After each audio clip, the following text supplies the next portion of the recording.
அழகான காஞ்சியில் புகழாக வாழ்ந்திடும் அம்மை காமாட்சி உமையே, அம்மை காமாட்சி உமையே, அம்மை காமாட்சி உமையே.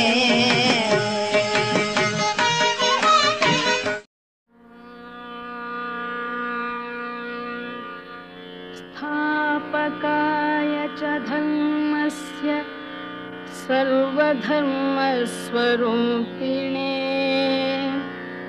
अवतारवरिष्ठाय रामकृष्णाय ते नमः. இன்று முதல் சத்ய சந்திரசேகரேந்திர சரஸ்வதி, சத்ய சந்திரசேகரேந்திர சரஸ்வதி, சத்ய சந்திரசேகரேந்திர சரஸ்வதி என்கிற பெயருடன் உங்களுக்கான குரு வந்திருக்கிறார். அவருக்கான சிஷ்யர்களாக நீங்கள் அனைவரும் உங்களுடைய ஸ்ரத்தையை, உங்களுடைய பக்தியை, உங்களுடைய சமர்ப்பண புத்தியை மேன்மேலும் அதிகரித்து கொண்டு இந்த ஞான பரம்பரையானது, தியாக பரம்பரையானது, சேவை பரம்பரையானது மேலும் மேலும் இந்த தேசத்திற்கும், இந்த தர்மத்திற்கும், இந்த சமுதாயத்திற்கும், உலகத்திலே விஸ்வசாந்தி ஏற்படுவதற்கும், அத்வைத தத்துவம் பிரச்சாரமாவதற்கும், பதவி அனைவருக்கும் பணம் என்று இருந்தாலும் அனைவருக்கும் தேவையான ஒன்று புண்ணியம். அந்த புண்ணியத்தை அளிக்கக்கூடிய தவ வலிமையோடு கூடிய இந்த அனுகிரக சக்தியோடு கூடிய நம்முடைய பெரிவாளுடைய அனுகிரகத்தோடு, புது பெரிவாளுடைய அனுகிரகத்தோடு மேன்மேலும் இந்த தர்மங்கள் துவாத்ரிம்ஷத் தர்மபாலினி என்கிற காமாட்சி அம்பாளுடைய அனுகிரகத்தோடு மேன்மேலும் சிறப்பதற்கு அனைவரும் முயற்சிப்போமாக. நமஸ்காரம். காமாட்சி சங்கரா சேனல் சார்பாக இந்த எபிசோடில் உலகத்தில் எங்கேயாவது இப்படிப்பட்ட ஒரு நிகழ்ச்சி நடந்திருக்கா அப்படின்னு மக்களெல்லாம் வியந்து பாராட்டக்கூடிய அளவுக்கு நடந்த ஒரு முக்கிய சம்பவத்தை தான் இந்த எபிசோடில் பார்க்க போகிறோம். பக்தி பரவசம், குதூகலம், கோலாகலம், உருக்கம், சோகம், கண்ணில் தண்ணீர் எல்லாம் கலந்த கலவையாக இந்த சம்பவத்தில் பார்க்க முடிஞ்சது. ஆயிரக்கணக்கான மக்கள் அக்ஷய திதி அன்னைக்கு ஜேன்னு காஞ்சிபுரம் 5 மணிக்கெல்லாம் காமாட்சி கோவில் குளத்தில் வந்து சேர்ந்துட்டோம். காமாட்சி கோவில் குளமே, கோவிலே புதிய ரூபத்தில் இருந்தது, புது கோலம். எங்கே பார்த்தாலும் புஷ்ப அலங்காரம், குளத்தை சுற்றி புஷ்ப அலங்காரம், குளத்திலெல்லாம் தாமரை புஷ்பங்களாக இருந்தது. எல்லா இடத்துலையும் சாமியானா போட்டு கேலரி அமைச்சு அங்கங்கே சேரெல்லாம் போட்டு அதுக்கு சாமியானா போட்டு அங்கே பெரிய பெரிய ஸ்க்ரீன் எல்லாம் வச்சு குளத்தை சுற்றி ஜாக்கிரதையாக கட்டைகளை கட்டி ஜனங்கள்லாம் எந்த விபத்துலேயும் மாட்டிக்காமல் இருக்கக்கூடிய ஏற்பாடெல்லாம் பண்ணி, யார் யார் எங்கெங்கே உட்காரணுன்றதுக்கு வேண்டிய ஏற்பாடெல்லாம் முறையாக பண்ணி, எந்த ஆபத்தும் ஏற்படாமல் இருக்கிறதுக்கு தீயணைப்பு படை வீரர்கள்லாம் குளத்து தண்ணியிலே சுற்றி வந்துட்டு இருந்தா. வெளியில் அங்கங்கே கேம்பு போட்டு முதலுதவி ஏற்பாடெல்லாம் ரெடியாக சரியாக பண்ணி வச்சுருந்தா. அதை தவிர அன்னதானங்கள், நீர்மோர் தானம் எல்லாமே அமோகமாக நடந்தது. இதெல்லாமே ஒரு சிஸ்டமேட்டிக்காக பார்க்குறதுக்கு ரொம்ப அருமையாக நடந்தது. ஆயிரக்கணக்கான மக்கள் கலந்துட்ட அந்த நிகழ்ச்சியில் ஏராளமான மக்கள், எல்லா தரப்பு மக்களும் கலந்துட்ட, விஐபி உள்பட, சாதாரண மக்கள் உள்பட, கவர்னர் உள்பட கலந்த அந்த நிகழ்ச்சியில் ஒரு சலசலப்பு, முணுமுணுப்பு, சண்டை, சச்சரவு, அதிருப்தி எதுவுமே கிடையாது.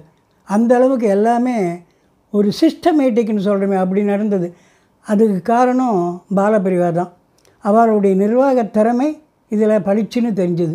அவள் தான் எல்லாத்தையும் இருந்து ஏற்பாடு பண்ணி எல்லாத்தையும் பார்த்துட்டே இருந்தாள். 6 மணி வாக்கில் புதிய சுவாமிகள் தாய் தந்தை சகோதரியோட குளத்தில் இறங்கி வரார், படிக்கட்டில் வந்து இறங்குறார். அதுக்கு முன்னால் 3 நாள் சங்கர மடத்தில் விடாமல் ஹோமங்களும் அபிஷேகமும் அவருக்கு நடந்தது. கட்டு கொடுமையோடு இருந்தார். ஸ்ரீவித்யா ஹோமம், சத்யநாராயண ஹோமம், அதுக்கான அபிஷேகங்கள் எல்லாம் அவருக்கு நடந்தது. இப்போ வரும்போது முண்டகம்னு சொல்லி தலையை முடியெல்லாம் எடுத்துட்டார். சாஸ்திரத்துக்கு கொஞ்சம் மட்டும் முடியை வச்சுட்டு இங்கே இறங்கி வந்தார். ஒரே ஒரு வஸ்திரத்தை கட்டிட்டு இறங்கி இடுப்பளவு தண்ணியில் நிற்கணும்னு நின்னார். அந்த நேரத்தில் அவருடைய தகப்பனார் கிண்டியிலேருந்து ஜலத்தை வார்த்து அவர் கொடுத்தார். இனிமேல் நீ எனக்கு மகன் இல்லைன்னு அர்த்தம். தத்து கொடுத்துட்டார். அப்படியே அதை பார்த்த ஸ்ரீகள்லாம் கண் கலங்கினான். ஆதி ஆச்சாரியார் ஞாபகத்துக்கு வந்தது. அவருக்கும் ஆதி ஆச்சாரியார் அம்மாவுக்கும் ஒரே பிள்ளை, இவாளுக்கும் ஒரே பிள்ளை. இனிமேல் நீ எனக்கு மகன் இல்லை, நீ லோகக்ஷேமத்துக்காக பிரார்த்தனை பண்ண வேண்டியது உன் கடமை. தத்து கொடுத்துட்டார். அது முடிஞ்ச உடனே முறைப்படி வைதிக காரியங்கள்லாம் நடந்தது. வைதிகாலாம் வேத கோஷம் முழங்க அவர் தன்னுடைய கையினாலேயே முதல்ல முடியெல்லாம் பிடுங்கி எறிஞ்சார். அடுத்தது உபநயனம் பூனலை தூக்கி எறிஞ்சார். அரஞ்ஞான் கயிறை எடுத்து எறிஞ்சார். ஆபரணத்தை எடுக்கணும், அதனால் கடுக்கனை கேட்டு கொடுத்தார். மோதிரத்தை கேட்டு கொடுத்தார். ஒரே ஒரு வஸ்திரம் அதையும் கேட்டுட்டார். அப்போ மேளதாளம் முழங்க வேத கோஷம்லாம் முழங்க வெடிகள்லாம் வெடிச்சது.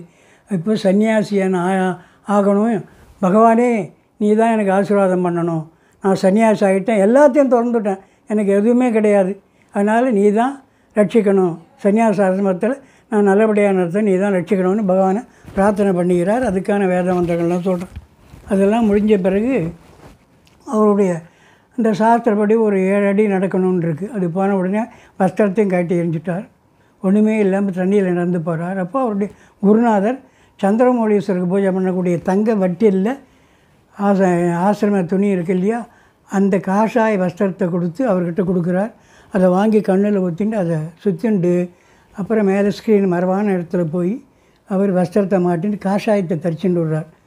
அப்போ அதுக்கு முன்னாலேயே பாலபிரிவா இவருக்கு கொடுக்க வேண்டிய தண்டம் இருக்கு இல்லையா, ரொம்ப விசேஷமானது. இந்த தண்டத்தை வேத கோஷம் முழுங்க அவர் புருஷசுத்தெல்லாம் சொல்ல அவர் கங்கை தீர்த்தத்தினால் அபிஷேகம் பண்ணி தயாராக வச்சுட்டார். இவர் வஸ்திரம் கட்டின்னு வந்தவுடனே பாலபிரிவா அவருக்கு அந்த தண்டத்தை கொடுக்குறார்.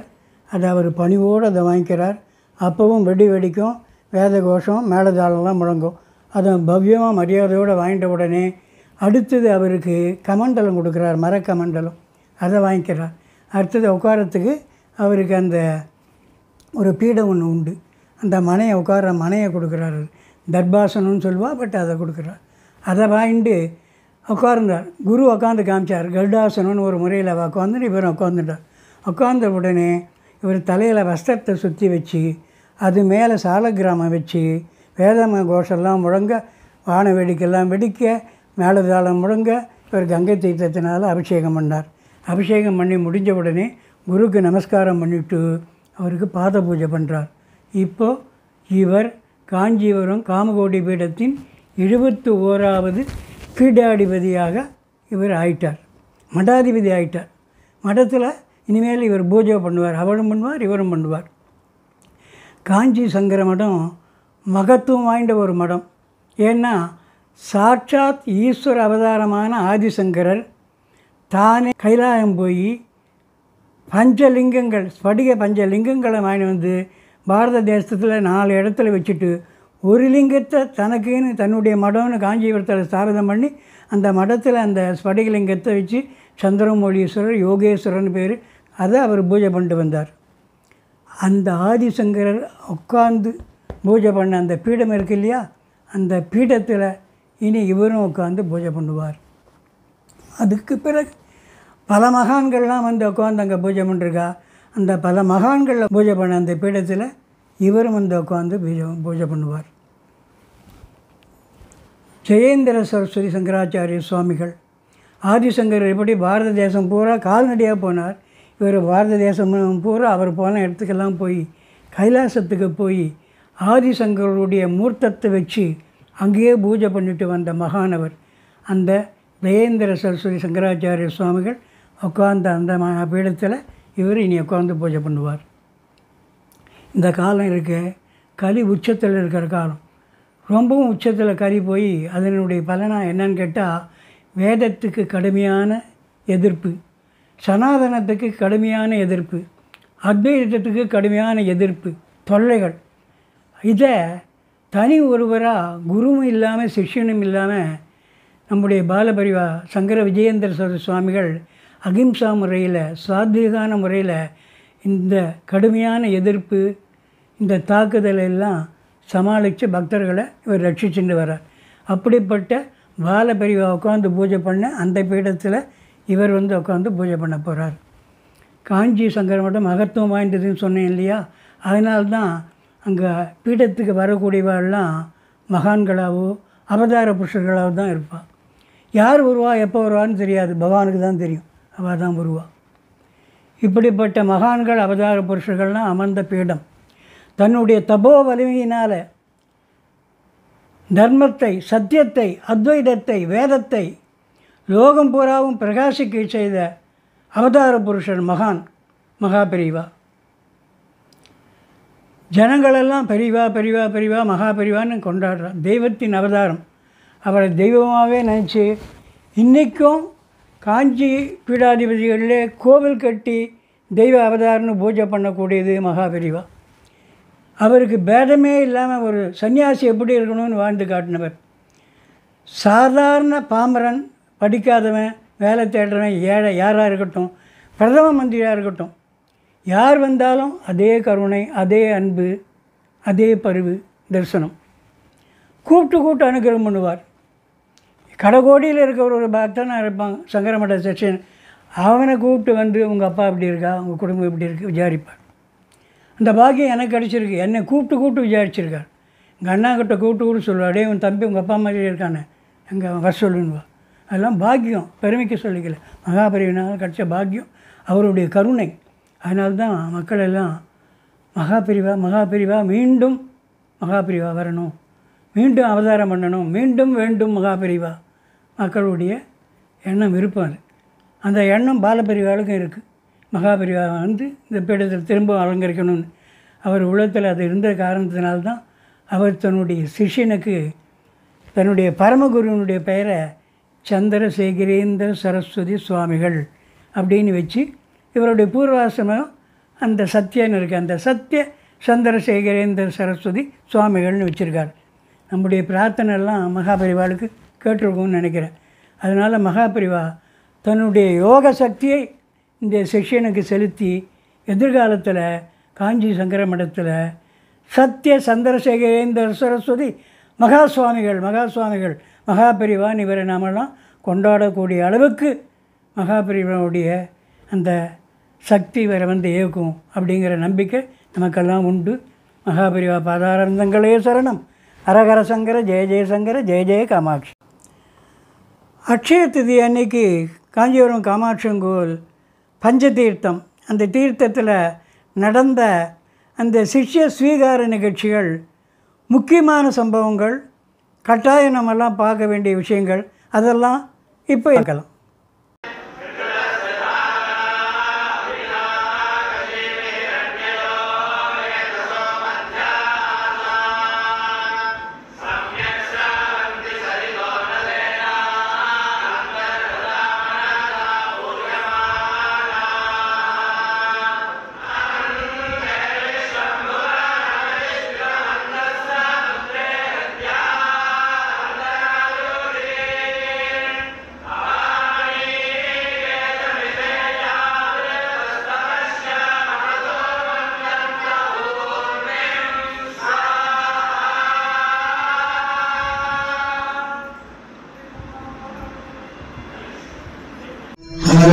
शंकर जय जय शंकर हर हर शंकर जय जय शंकर हर हर शंकर जय जय शंकर हर हर शंकर जय जय शंकर हर हर शंकर जय जय शंकर हर हर शंकर जय जय शंकर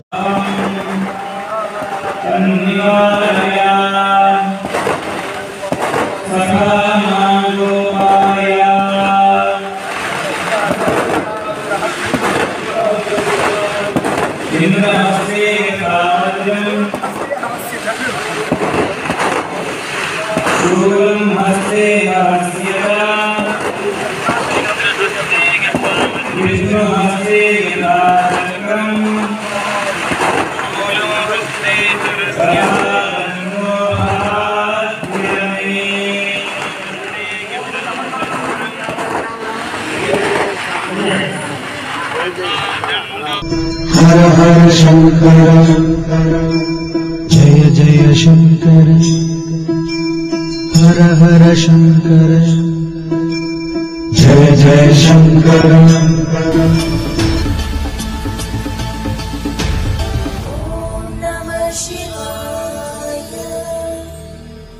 हर शंकर जय जय शंकर हर हर शंकर जय जय शंकर हर हर शंकर हर शंकर जय जय शंकर हर हर शंकर जय जय शंकर हर हर शंकर